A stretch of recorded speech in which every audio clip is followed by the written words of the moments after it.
Kita kembali lagi di sisi hidup kita, masih di playlist Medikopedia. Ayo, siapa di antara kalian yang pernah kena DBD atau demam berdarah? Yang pernah kena DBD atau demam berdarah? Ya, saya juga dulu pernah ya. Ya.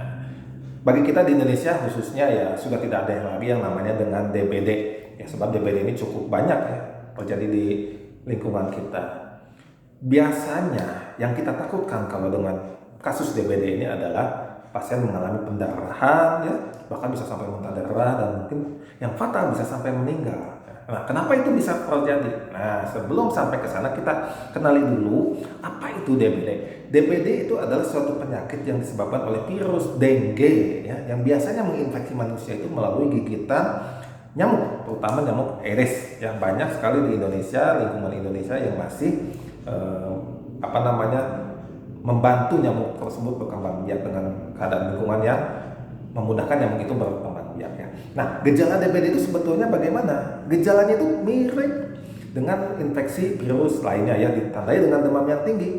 Biasanya demamnya itu bisa mencapai 40 derajat Celcius dan berlangsung dari pagi, siang, malam itu tetap konsisten gitu ya. Dan biasanya terjadi selama 2 sampai 4 hari ya. Nah, setelah 2 sampai 4 hari panas lalu diikuti dengan fase dingin ya, dimana bahkan bukan suhu tubuhnya kembali membaik, bahkan cenderung dingin gitu ya. Justru pada saat ini tubuh sedang dalam mengalami fase yang bahaya, fase kritis ya. Sebab apa? Sebab mulai terjadi gangguan sistemik atau gangguan keseimbangan cairan di dalam tubuh kita gitu ya. Nah, ini biasanya berlangsung selama 3 sampai 4 hari atau hari ketiga sampai hari 7 sakit ya. Nah, selain tubuh menjadi dingin, biasanya pasien juga menjadi merasa lemas, ngantuk, bahkan saking nggak kuatnya bisa sampai pingsan ya. Nah, inilah fase-fase kritis ini justru yang paling bahaya itu ya. Bahkan kalau misalnya lewat lagi bisa sampai meninggal gitu ya. Nah, lalu setelah mengalami, kalau misalnya eh, gejalanya tidak terlalu berat gitu ya, nanti Pak lama-lama akan mulai kembali ke masuk fase penyembuhan, biasanya mulai hari ke-6 atau ke-7 ya, pasien akan kembali merasa sehat, badannya menjadi kuat gitu ya. Nah, selain demam juga biasanya gejalanya itu adalah pegal-pegal, sakit kepala,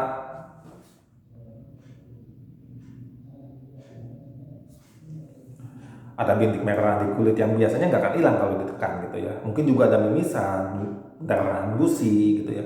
Dan bila misalnya kasusnya cukup berat itu bisa terjadi shock atau pingsan gitu ya. Bahkan bila tidak ditangani dengan baik bisa terjadi fatal atau kematian. Terutama banyak kasusnya pada anak-anak dan bayi. Nah, tadi dibahas bahwa DBD itu bisa menyebabkan pendarahan, terutama mungkin kalau yang berat itu bisa sampai muntah darah bahkan kematian. Nah, bagaimana bisa terjadi gitu ya? Jadi gini ya, pada DBD itu terjadi yang namanya suatu keadaan trombositopenia. Apa itu trombositopenia?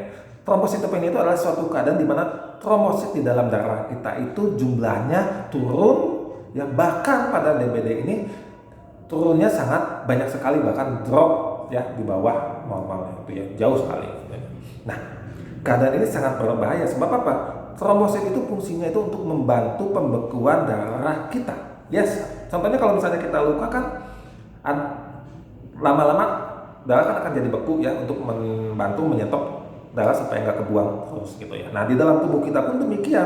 Setiap hari itu ada luka-luka kecil yang ada di dalam pembuluh darah kita gitu ya. Nah, itu biasanya luka-luka atau bolong-bolong kecil yang terjadi di dalam pembuluh darah kita yang mungkin terjadi di dalam tubuh kita itu ditutup oleh trombosit tadi ya, supaya darahnya nggak kebuang gitu ya.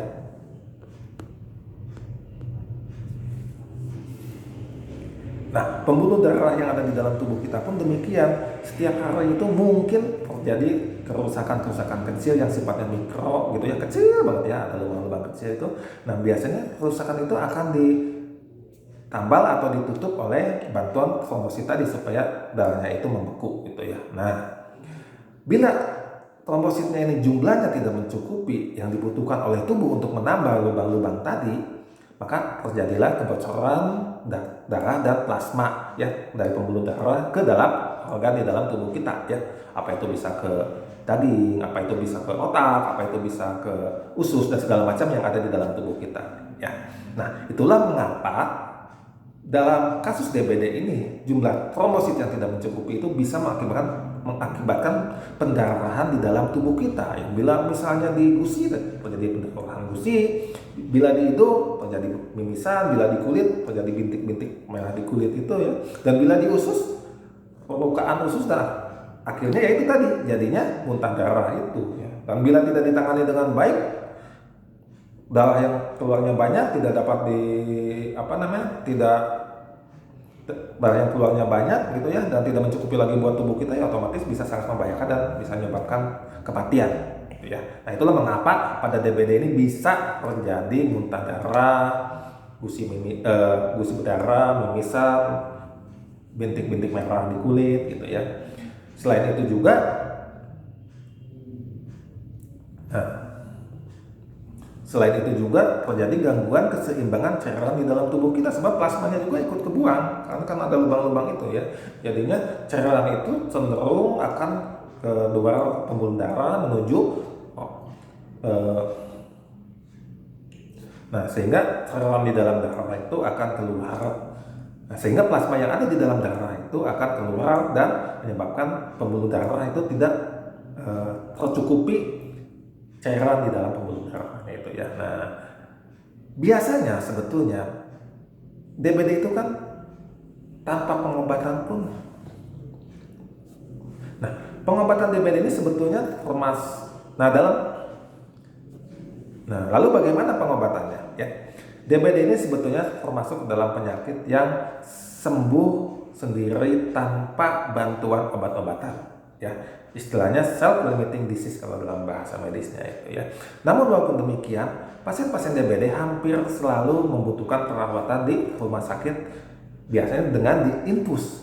Tujuannya apa? Untuk menjaga keseimbangan cairan tubuh tadi yang sangat terganggu oleh infeksi DBD yang tadi sudah saya bahas sebelumnya ya. Yang bila tidak ditangani dengan baik, gangguan keseimbangan cairan dalam tubuh ini dapat mengakibatkan terjadinya shock bahkan kematian atau fatal gitu ya. Nah, selain itu juga mungkin membutuhkan obat-obatan tambahan sesuai dengan gejala pasien atau gejala yang dialami oleh pasien. Ya, misalnya pasiennya masih mengalami demam, dikasih obat demam ya. Kalau misalnya pasiennya sangat kesakitan, dikasih obat anti sakit dan segala macam sesuai dengan komplikasi atau gejala yang ada di pasien tersebut gitu ya. Lalu setelah tahu bahayanya DBD, tentu kita mesti tahu pencegahannya. Wah, udah banyak sekali di TV bagaimana kita mencegah DBD, terutama adalah dengan menghilangkan lingkungan yang dapat membantu nyamuk Aedes ini untuk berkembang biak ya, yaitu dengan menutup air yang genang ya, pokoknya menghilangkan sebanyak mungkin tempat berkembang biak nyamuk tersebut. Oke, jadi mudah-mudahan kalian sudah memahami mengapa DBD bisa sangat bahaya, kenapa bisa terjadi muntah darah pada pasien-pasien DBD dan mengakibatkan kematian ya.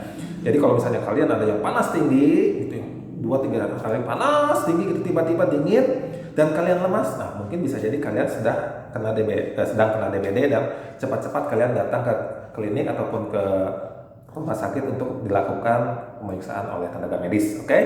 Demikian, mudah-mudahan membantu. Apabila ada yang membantu, silakan komen, like, bagikan dan subscribe.